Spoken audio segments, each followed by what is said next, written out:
सही कह रहा था काला कद्दू और गोरा कद्दू, ये बुढ़ा सही नहीं है। उस बुढ़ा को हम छोड़ेंगे नहीं, उसका उपाय लगाना पड़ेगा हमको। ये टेबल कुर्सी आप ही का है ना, जो बाहर रोड पे लगा के रखे है? हाँ जी मेरा ही है। आप कौन? अरे हम कद्दूपुर का नगर निगम से आया। क्या चल रहा है सब नाटक? हाँ, सरकारी जगह पे टेबल कुर्सी लगा के रखे हो, अपना ढाबा के अंदर टेबल कुर्सी लगाओ। हटा यहाँ से, नहीं तो सब सामान उठा के लेके चले जाएंगे, समझे? दुकान पे भी ताला लगवा देंगे। मजाक चल रहा है? रोड पे दुकान लगा के रखा है, सरकार रोड बनाया आने जाने के लिए, दुकानदारी करने के लिए नहीं। 5 मिनट के अंदर खाली करो, नहीं तो सब सामान उठा के ले जाएंगे। अरे सर देखिए ना, मेरा दुकान में जगह ही नहीं है, अब टेबल कुर्सी हम कहाँ लगाएंगे? टेबल कुर्सी के बिना कस्टमर को कैसे बैठाएंगे? अरे वो तुम्हारा प्रॉब्लम है, दुकान जब लिए थे तो देख के लेना था ना। नहीं चल रहा दुकान तो खाली करो। अरे सर देखिए ना, रोड तो आगे बंद है, कोई आता जाता भी नहीं है इधर, इसीलिए हम लोग आए, किसी को दिक्कत नहीं है। आप पता नहीं कहाँ से आ गए, लगता है आपको कोई बोला है, शिकायत किया तब आपको पता चला यहाँ मेरा ढाबा चल रहा है। अरे तुम्हारा कहने का क्या मतलब है? हम लोग खुद काम नहीं करते हैं, जब कोई शिकायत करता है तभी काम करते हैं। अरे सर कद्दूपुर का सरकारी आदमी तो ऐसे ही काम करता है ना। एक काम कीजिए, अब आ गए हैं तो थोड़ा ले दे के बात खत्म कीजिए, आपका भी फायदा होगा मेरा भी। अरे हम तुमको घूसखोर दिखाई देते हैं? हम 200-400 रुपए में बिकने वाला आदमी नहीं है। अरे तो सर हम भी 200-400 में खरीदने वाला आदमी भी नहीं है, 10,000 रुपया देंगे आपको। अरे इतना कम में कोई काम नहीं होगा। दुकान का भाड़ा कितना देते हो? अरे सर दुकान तो मेरा है, भाड़ा क्या देंगे? अरे ज्यादा होशियार मत बना, दुकान तुम्हारा भाड़ा पे है। अरे हमको तो पहले ही पता चल गया था जब आप यहाँ आए थे कि आपको वही कद्दू भेजा है। कल उसको गरिया के भेजे यहाँ से, तो आज आपको भेज दिया वो, ताकि मेरा धंधा बंद हो जाए तो हम अपने दुकान खाली कर दे। अरे हाँ हाँ वही हमको भेजा है, बोला अगर दुकान खाली करवा के दीजिएगा तो 20,000 रुपया देंगे आपको। तो अगर आप यहाँ पे धंधा करना चाहते हैं तो 30,000 रुपया हमको दीजिए। ठीक है सर, दिए 30,000 रुपया, हमको क्या है, उसको भाड़ा ऐसे भी हम देने वाले नहीं है दुकान का, आपको ही दे देंगे। अरे हर महीना 30,000 दोगे तुम हमको? अरे हाँ हाँ सर देंगे, क्या दिक्कत है? बस आप अपना हाथ रखिए सिर पे मेरे, फिर देखिए हम भी कमाएंगे आप भी कमाइएगा। हम वो बिजनेसमैन है जो मिल के कमाते हैं और बांट के खाते हैं। अरे तब तक तुम निश्चिंत रहो, बढ़िया से धंधा करो। अब वो कद्दू क्या, उसका बाप भी आएगा ना तो दुकान खाली नहीं करवा पाएगा। हेलो सर, दुकान खाली करवाए? अरे जब कोई दिक्कत ही नहीं है, जब कोई इलीगल काम हो ही नहीं रहा तो दुकान कैसे बंद करवा देंगे? तुम शरीफ आदमी को परेशान कर रहे हो? हैं, क्या समझ के रखे हो? तुम्हारा बाप का नौकर है हम, उल्टा सीधा रिपोर्ट देते हो। इलीगल काम हो रहा है, रोड छेक लिया है, घर में कितना मार मारेंगे ना, सारा तुम्हारा बकवास बुला देंगे, समझे? ज्यादा बकवास करोगे तो तुम्हारे ऊपर कार्रवाई कर देंगे, ज्यादा होशियार बनता है। अरे ये बुढ़ा लगता है इसको भी खरीद लिया, बहुत पैसा का गर्मी दिखा रहा है ये बुढ़ा। हम सोच रहे थे हमको कोर्ट जाना ना पड़े, ऐसे वो खाली कर दे, लेकिन लगता है अब हमको कोर्ट और वकील का चक्कर लगाना ही पड़ेगा। हाँ बताइए कद्दू जी, किराया मिल रहा है दुकान का बढ़िया से? अरे सर किराया तो बढ़िया से मिल रहा था, लेकिन अब नहीं दे रहा बुढ़ा, ज्यादा होशियारी कर रहा है। अरे क्यों, क्या हो गया? अचानक किराया देना बंद क्यों कर दिया वो? अरे सर 11 महीना हो गया था ना, तो हम दुकान खाली करवाने गए थे, तो बोलता है दुकान खाली भी नहीं करेंगे और किराया भी नहीं देंगे। बुढ़ा को कोर्ट से भी डर नहीं लग रहा, एग्रीमेंट का भी कोई वैल्यू नहीं दे रहा, कहता जो करना कर लो। अरे वो पागल बुढ़ा है, उसको एग्रीमेंट का मतलब पता है, और हम जो एग्रीमेंट बनाते हैं उसका उसको वैल्यू ही नहीं पता है। बांस कर देंगे 2 दिन में। मेरे हिसाब से आप केस फाइल कीजिए, कोर्ट में देख लेंगे साले को। अरे सर उसीलिए तो आए आपके पास, मेरा दुकान खाली करवा के दीजिए हमको। कितने दिन में सर दुकान खाली करवा के दे दीजिएगा, और खर्चा कितना आएगा? देखिए केस कचहरी का तो कोई समय तय नहीं ना होता है, 2 महीना चलेगा कि 2 साल चलेगा कि 20 साल चलेगा सर। केस चलते रहेगा, बुढ़ा आते रहेगा, आके थक जाएगा, आपने दुकान खाली कर देगा। अरे सर वो थक जाएगा तो क्या हम नहीं थकेंगे? मेरा तो दुकान का भाड़ा भी जाएगा, हमको तो दोनों तरफ से नुकसान होगा।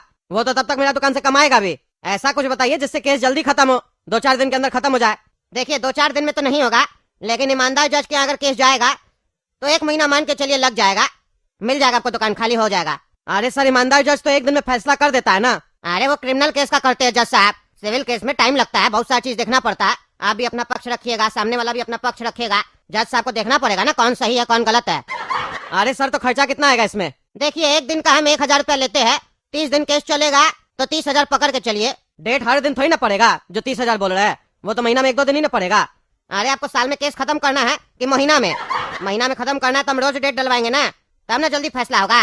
आप 40,000 रुपया हमको दीजिए, हम आपका दुकान खाली करवा के देंगे आपको, और आपको हैरेस करने के चक्कर में उस बुढ़ा से 50-60 हजार रुपया दिलवाएंगे भी आपको, चिंता मत कीजिए।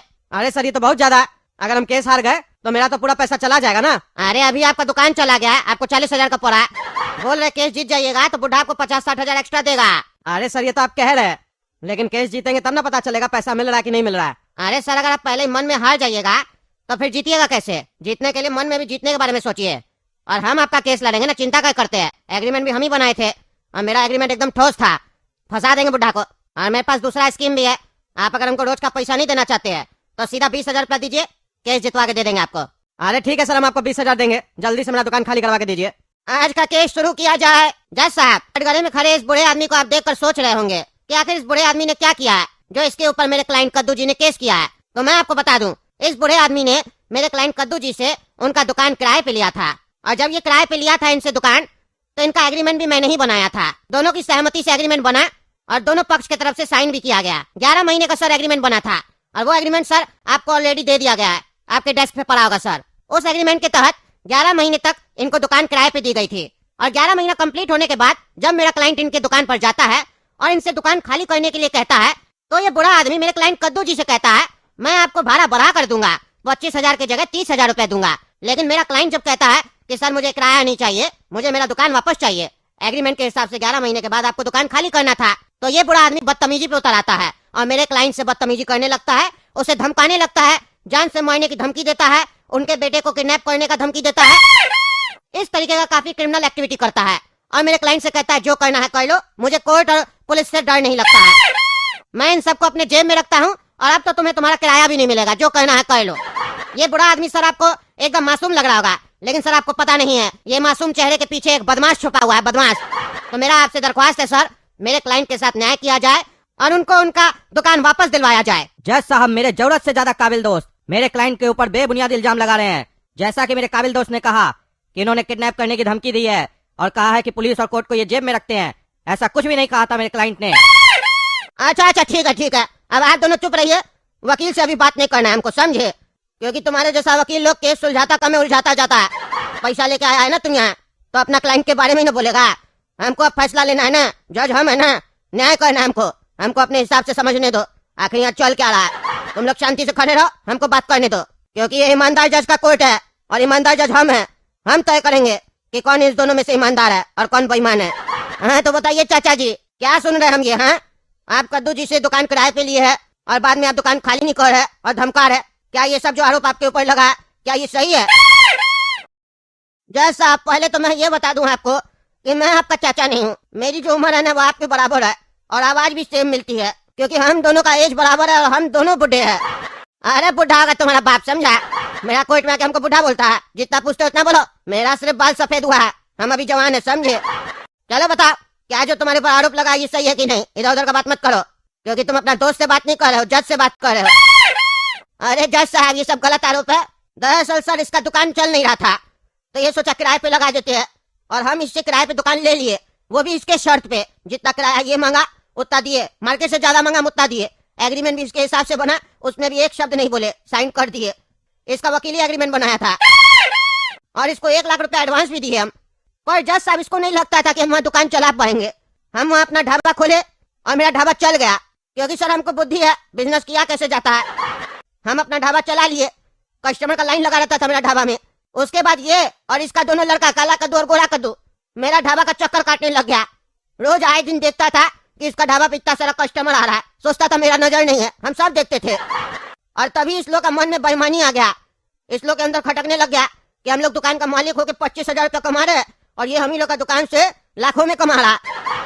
इस लोग का आंख में ना पैसा चमकने लग गया, तो ये लोग सोचा दुकान खाली करवा के सेम धंधा हम लोग करके बैठेंगे, कस्टमर तो बना ही हुआ है। बहुत चालाक है सर, बहुत चालाक है।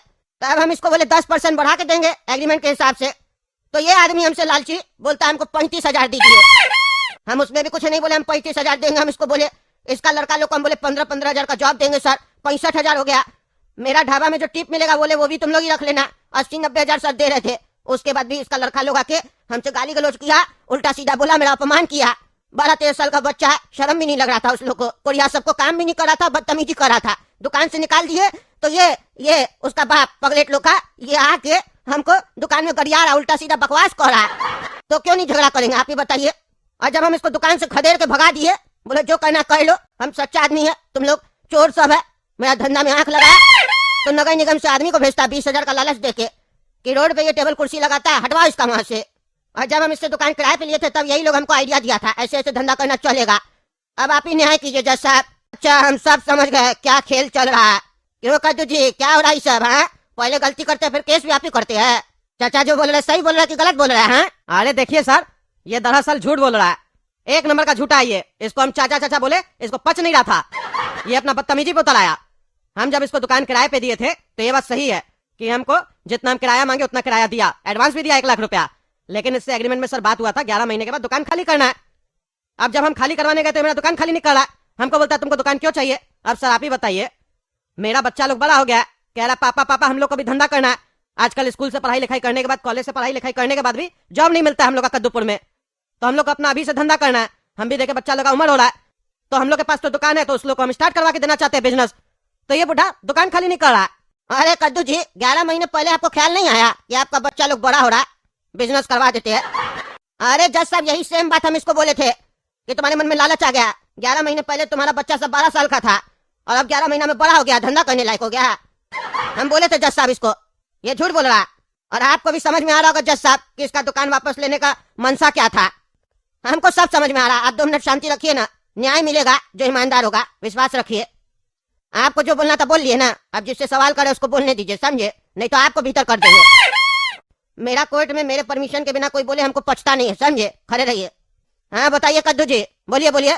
अरे जज साहब देखिए, आपके बात में लॉजिक है, लेकिन जरूरी नहीं है कि जो बात हमको 11 महीने पहले नहीं समझ में आया 11 महीने बाद वो हमको बात समझ में नहीं आ सकता है।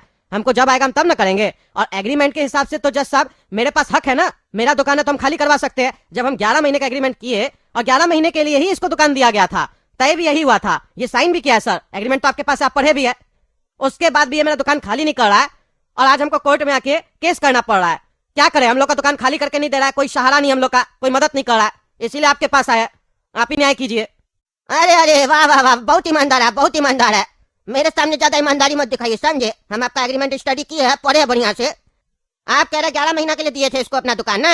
अरे हाँ जज साहब 11 महीना के लिए दिए थे, लिखा हुआ एग्रीमेंट में। यानी आपके हिसाब से 11 महीने के बाद आप दुकान खाली करवाने वाले थे। अरे हाँ जज साहब हम खाली करवाने वाले थे। उसके बाद मेरा सोचा हुआ था कि हम अपना कुछ काम करेंगे। अच्छा अच्छा, बाप रे बाप, बहुत बिजनेस माइंडेड है आप। ठीक है, तो आप अपना एग्रीमेंट में ये काहे लिखे है कि 11 महीने के बाद 10% के हिसाब से आप किराया बढ़ा के लीजिएगा। अगर आपको 11 महीने के बाद खाली करवाना था और अपना कोई धंधा करना था तो ऐसा बात काहे लिखे आप। अरे जज साहब, वकील साहब हमको बोले कि आप ये एग्रीमेंट में मेंशन कीजिए, मान लीजिए 11 महीने के बाद आपको काम नहीं करना है, आप इनको दुकान किराए पे देना चाहते हैं, कंटिन्यू रखना चाहते हैं, तो आप लोग के बीच में विवाद ना हो तो आप लिख दीजिए 10% बढ़ा के लीजिएगा 11 महीने के बाद। इसीलिए सर मेंशन किए, नहीं तो हम तो सोचे ही थे सर दुकान खाली करवाएंगे। अरे तुम्हारा वकील जो है ना नौसुखिया है, तुमको पता करना चाहिए ना, बढ़िया वकील से एग्रीमेंट बनवाना चाहिए। अब बेवकूफ लोग से बनवाओगे तो फंस जाओगे ना। अब देखो तुम फंस गए हो, हम तुमको बताते कैसे फंसे हो। अरे तो सर हमको क्या पता कौन बेवकूफ है कौन चालाक है, डिग्री तो आप ही लोग देते हैं ना। काला कोट पहनेगा तो हम लोग को लगेगा ना वकील बढ़िया है। एग्रीमेंट तो सही बनाया था, हम क्या गलती की है। अरे हम बताते हैं, शांति रखो। तुम बेटा दुकान लंबा समय के लिए इसको दिया था, समझे, हमको सब समझ में आ रहा। धंधा इसका चल गया तो तुम वही धंधा करना चाहता है। मेरे सामने झूठ मत बोलना है, तुमको पता हम ईमानदार है, ज्यादा झूठ बोलोगे तो फांसी पे चढ़ा देंगे, समझे। तुम पहले जब इसको किराए पे दिए थे ना तो तुम्हारा मंशा था कि घर बैठे 25-30 हजार रुपया मिलते रहेगा, मेहनत भी नहीं करना पड़ेगा, पैसा बनते रहेगा। इसीलिए तुम एग्रीमेंट में लिखवाए थे कि 11 महीने के बाद 10% बढ़ा के लेंगे। पर तुम एग्रीमेंट उतना दिन का नहीं बनाए जितना दिन के लिए तुम इसको देना चाहते थे, क्योंकि तुमको पता है, वकील बताया होगा, 12 महीना का अगर एग्रीमेंट बनाइएगा या उससे ज्यादा का तो आपको रजिस्ट्री करवाना पड़ेगा और उसमें स्टाम्प का खर्चा आएगा जो सरकार को जाएगा।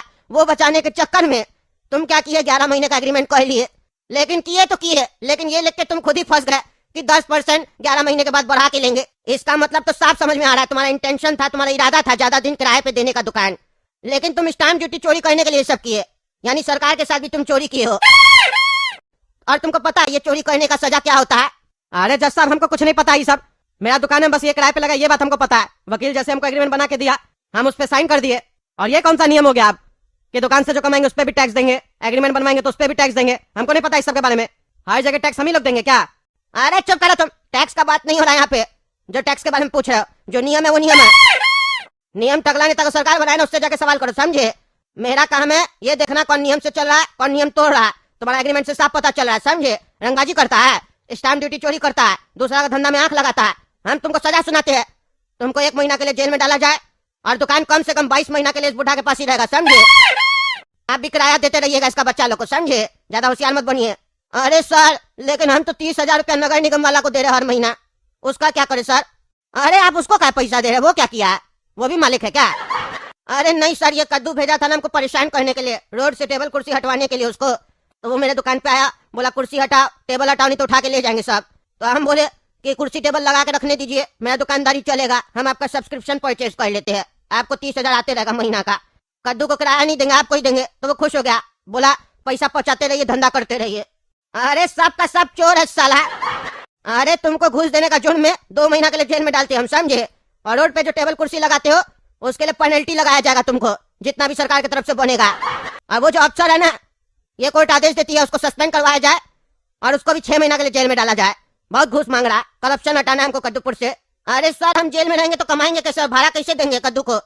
अरे वो सब घूस देने से पहले सोचना था ना। अब चुप रहो तुम, सजा सुना चुके हो, बहस मत करो। और तुम सुनो रे नौसुखिया वकील, आप कोई क्लाइंट है रेंट एग्रीमेंट बनवाने के लिए तो बढ़िया से बनवा के दो, समझे। नियम कानून पता नहीं होता और बाद में मकान खाली नहीं करवा पाते हो और फिर ऐसा क्लाइंट सब फंस जाता है और फालतू का हम लोग का समय चला जाता है। और खबरदार जो किसी को गलत सलत आइडिया दिए, स्टैम्प ड्यूटी चोरी करने का आइडिया दिए, समझे। किसी को 2 साल के लिए दुकान का किराए पे देना है या मकान, तो 2 साल का एग्रीमेंट करोगे, समझे। 11 महीना का किए तो पिछवाड़ा में डंडा लगेगा तुमको भी, समझे। 5,000 तुम भी फाइन जमा करो, उल्टा सीधा आइडिया देता है। चलो जाओ, सबका सब चोर है, सबको ठीक करेंगे हम।